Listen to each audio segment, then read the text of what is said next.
For any of you that need to know, the Mossberg safety detent ball will work just fine in the Savage.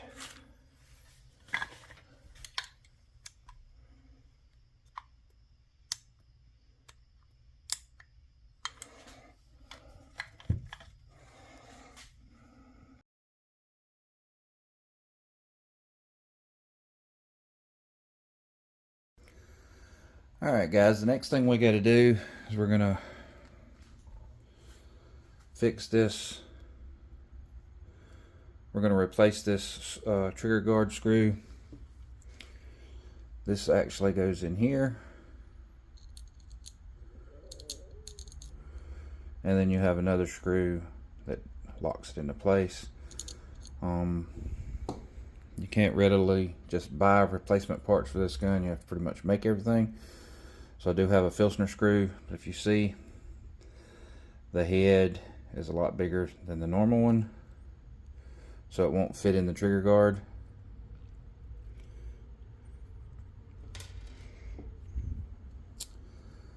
You see, it'll stick above it. So we're going to take and mill around the outside of it. I don't have a lathe, so I'm just going to chuck this up in the drill press and use a flat bastard mill file and just turn the outside edge of this off. The screw was about yay long. Cut it off to make it the right length.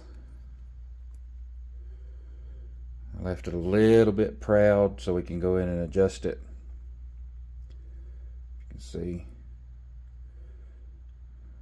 we'll take and dress all this up. But if you're ever going to cut these off, one good thing to do is when you're buying your replacement hardware, get you a nut, put on there, and thread it all the way down.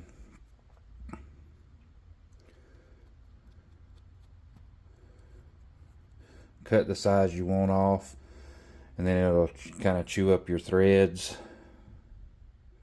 So you always want to have the nut on there before, so you can just take and bring it back off to clean your threads back up, unless you want to have to go back in and chase them with a die set. So little nuts that 25-cent sure beats a 25-cent nut sure beats having to buy a die. So that's just a little trick for you. We are going to protect this, so I'm going to wrap this in tape when I chuck it into the drill press, just so I don't screw up these threads, because I don't want to have to go in and cut another screw.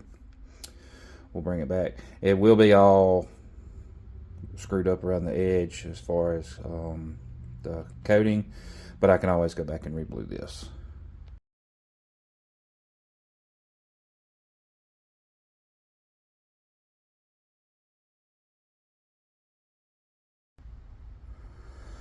Alright guys, we took our screw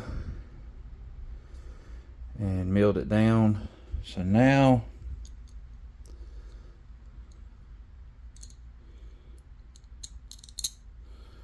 we have a screw that'll fit down inside there, and we should be able to put our trigger guard back in our receiver.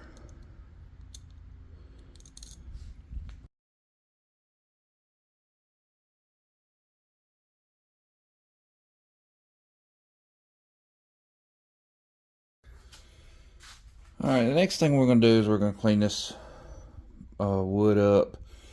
If you look, I think somebody replaced the stock on this, because these don't really match. This looks more like a walnut, and this looks more of like a reddish color. So, but I am going to degrease them, kind of clean them up. I'm just going to get me some water and some dish liquid and scrub these up, and then I may get some Danish oil or some kind of stain to kind of make them the same color, because this is really different. You see, this is more of a brownish.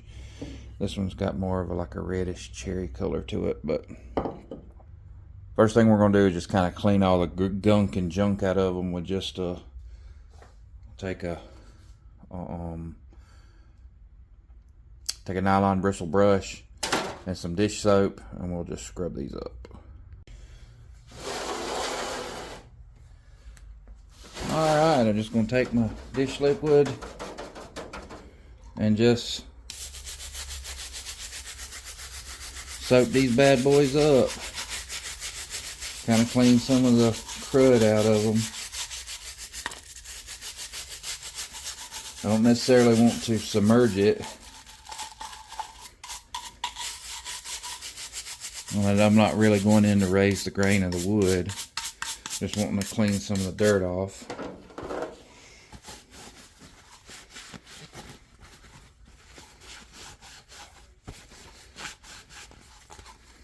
You can see,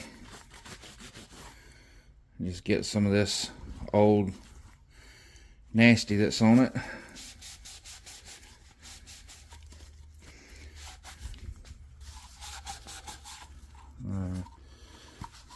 And go from there. And I'll just keep scrubbing it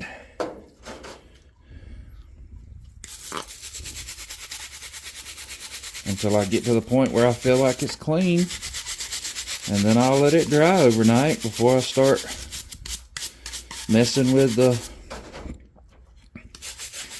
doing any kind of refinishing. Some people will do this with acetone. I don't like using acetone on wood. Some people use mineral spirits, which it wouldn't hurt, but I think just cheap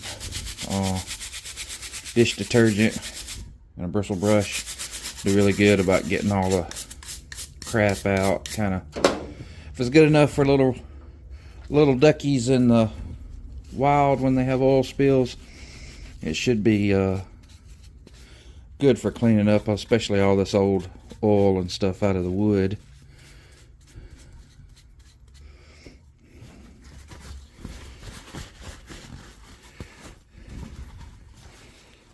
See, still getting some dirty off of it.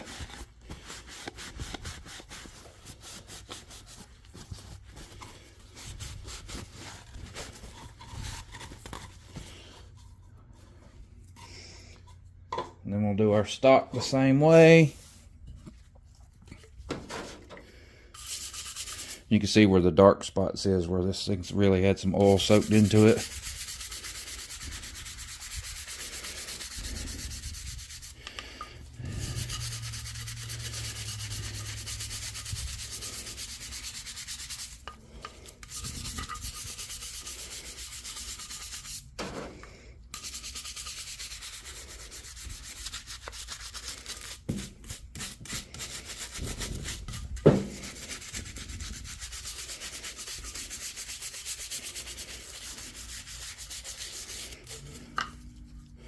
Especially down around the butt plate area. I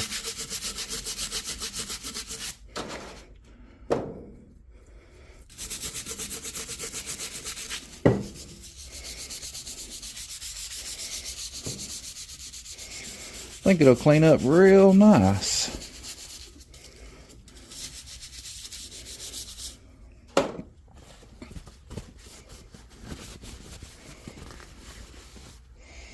You see, all that's just old dirt, oil, and we'll just continue that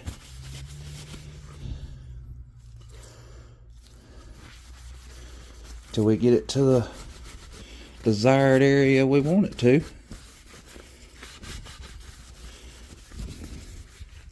And get it ready. You can see the sheen, how this is really shiny, and then you get dull right here. All this is where handles and gun oils, especially around where it's been cleaned, and the wood actually soaks all that oil up. I think it's going to look like a really nice stock when I'm done.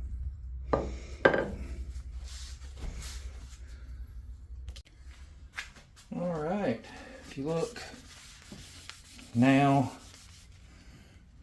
our cloth is pretty clean. It's just paper towels.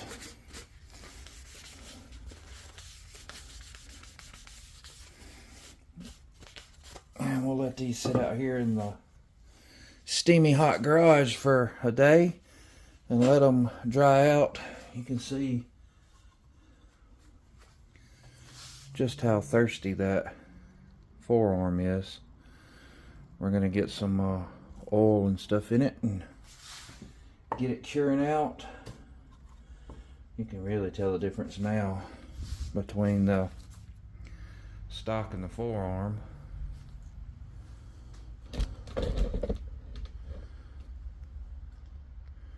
You really see the difference in the color, so we'll let those dry.